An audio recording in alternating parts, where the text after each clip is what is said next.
Ammonia and NF3 molecule have pyramidal shape with a lone pair of electrons on nitrogen atom. The resultant dipole moment of ammonia is greater than that of NF3. The resultant dipole moment of ammonia जो है it is greater than that of NF3. ये बिल्कुल true बात है. कहेंगे कैसे? क्योंकि आप यहाँ पर देखेंगे ये अमोनिया है, यहाँ पर आप देखें NH3, okay, and talking about NF3, ये देखिए फ्लोरीन, फ्लोरीन एंड फ्लोरीन. यहाँ पर जितने भी बॉन्ड डाइपोल्स हैं in ammonia they are additive in nature. So यहाँ पर it will be additive in nature, ठीक है. लेकिन यहाँ पर आप देखेंगे NF3 में यहाँ पर जो बॉन्ड डाइपोल्स हैं यहाँ पर कुछ अमाउंट का कैंसिलेशन होगा. There will be some amount of cancellation over है.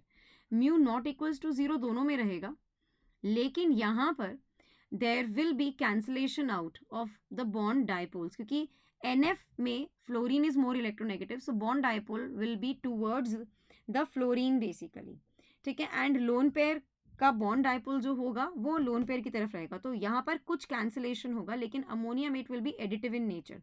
तो ये वाली स्टेटमेंट बिल्कुल सही है. रिजल्टेंट डाइपोल मोमेंट अमोनिया की ज़्यादा in comparison to that of NF3. Now in NH3 the orbital dipole due to lone pair is in the same direction as the resultant dipole moment of NH bond. बिल्कुल सही बात है. Fluorine is the most electronegative element. हाँ, in ammonia orbital dipole जो हो रहा है, orbital dipole due to lone pairs is in the same direction as that of the resultant dipoles of the dipole moments of the NH bond. ये बिल्कुल true है.